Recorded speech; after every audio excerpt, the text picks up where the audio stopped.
Hi, I'm Mark Polk with RV Education 101 and I'll be your host today. Today we're going to replace an Atwood 6-gallon aluminum tank RV water heater with the Suburban Advantage 6-gallon RV water heater. The Suburban Advantage water heater comes with a residential style porcelain-lined steel tank and anode rod, both of which protect against tank corrosion and extend the life of the water heater. All Suburban water heaters are backed by a 2-year limited warranty, and the tank is backed by a 3-year tank limited warranty. Let's start removing the old aluminum tank water heater right now. Removing the Atwood Dometic 6-gallon aluminum tank water heater. Step 1. Turn the LP gas supply off at the cylinders or tank. Step 2. Turn any water supply going to the RV off and make sure the Dometic water heater is in the bypass mode. Step 3. Using a pair of pliers, loosen and remove the water lines from the brass or plastic inlet and outlet fittings on the back of the water heater tank. Step 4. Use 2 wrenches to loosen and separate the LP gas inlet connection. Step 5. Remove the hinge clip and remove the door to improve access to the screws on the control housing mounting flange. Step 6. Remove excess silicone as required to slip the inlet gas connection out of the control panel. Prior to pushing the inlet connection through the control housing opening, make sure a male 3/8-inch plug is threaded into the 3/8-inch flare gas connection. Step 7. Remove all screws from the control housing mounting flange. Step 8. Remove any silicone from the top of the water heater. Step 9. Bend the control housing mounting flange 90 degrees forward and start removing the water heater from the cutout in the RV. With the water heater halfway out, disconnect any electrical connections. Remove the old water heater. Step 10. Remove the inlet and outlet 90-degree elbows or straight fittings from the back of the old water heater and save them to install on the new Suburban Advantage 6-gallon water heater. Installing the Suburban Advantage 6-gallon water heater.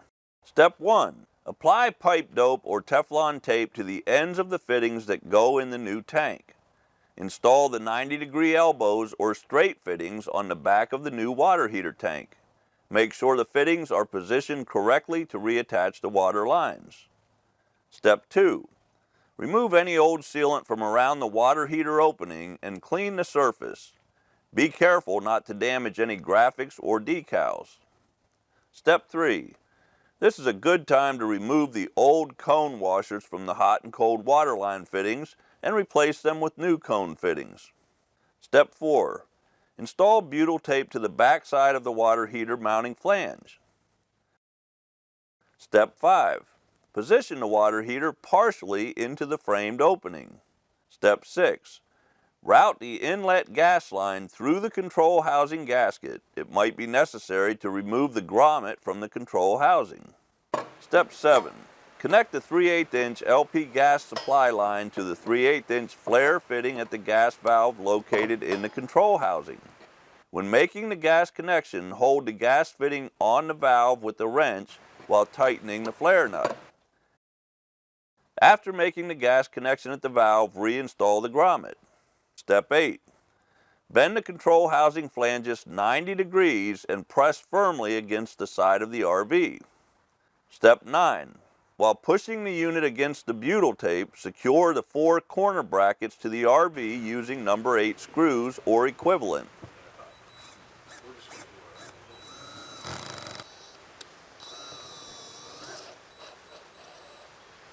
Step 10.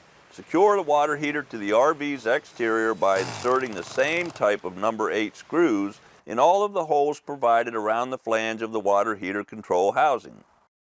Step 11.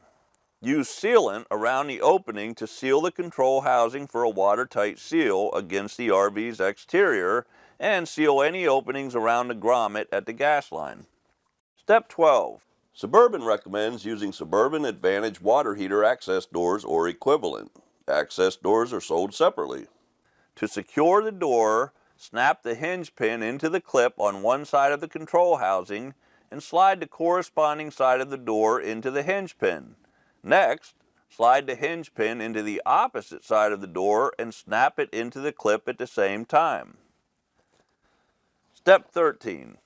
Access the back of the unit. Locate and position the module board as required. The module board must be mounted so it is accessible for service, yet out of the way of children.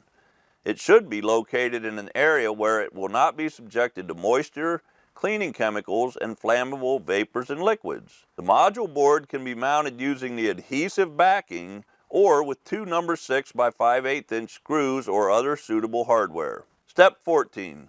Make the 12-volt DC electrical connections following the applicable model wiring diagrams in the instruction manual. Step 15. Make the water connections at the back of the unit, connecting the hot and cold water lines. Step 16.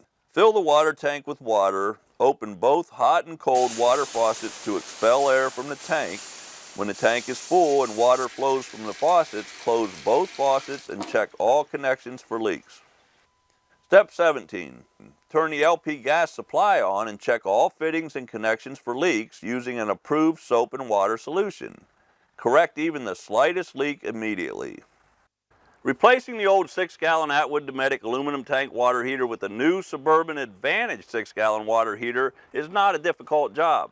When the job's over, you have the advantage of a residential-style porcelain-lined steel tank that extends the life of the water heater and comes with the industry best warranty to back the product.